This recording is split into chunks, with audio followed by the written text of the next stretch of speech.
ബഹുമാനപ്പെട്ട മന്ത്രി ശിവൻകുട്ടി അദ്ദേഹം എഡിറ്റോറിയലിനെ അല്ല യഥാർത്ഥത്തിൽ വിമർശിച്ചത്.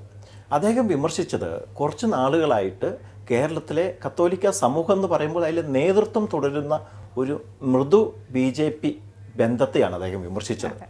അദ്ദേഹത്തിൻ്റെ ഭാഷയിൽ അതിനെ വിമർശിച്ചു എന്നേ ഉള്ളൂ. ഞാൻ അദ്ദേഹത്തോട് മനസ്സുകൊണ്ട് ചേരുന്ന ഒരു വ്യക്തിയാണ്. അദ്ദേഹം പറയുന്ന കാര്യങ്ങൾ ഇവിടുത്തെ പൊതുസമൂഹം പറയാൻ ആഗ്രഹിച്ച ഒരു കാര്യമാണ്. തീർച്ചയായിട്ടും മതനേതൃത്വം വിമർശിക്കപ്പെടുമ്പോഴും നമുക്ക് ഉള്ളിൽ വിഷമം തോന്നുമെങ്കിലും അദ്ദേഹം പറഞ്ഞ കാര്യം വസ്തുതാപരമായിട്ടുള്ള കാര്യമാണ്. ഈ BJP അടുത്ത കാലത്ത് കുറച്ച് നാളുകളായിട്ട് എന്താ ചെയ്യുന്നത്?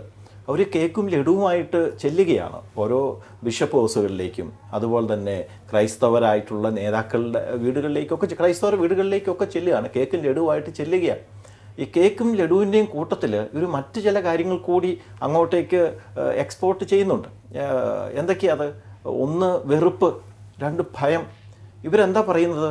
ഈ ക്രൈസ്തവ നേതാക്കളുടെ ബിഷപ്പുമാരുടെ അടുത്തേക്ക് ഇവർ കേക്കും ലഡുവുമായിട്ട് ചെല്ലുമ്പോൾ പറയുന്നത് എന്താ? ഞങ്ങൾ നിങ്ങളുടെ രക്ഷകരാണ്, ഞങ്ങളാണ് യഥാർത്ഥ രക്ഷകർ. അപ്പം ഞങ്ങൾ നിങ്ങളെ രക്ഷിക്കാൻ കാരണമായിട്ടുള്ള ഒരു പീഡകൻ അപ്പുറത്തുണ്ട്.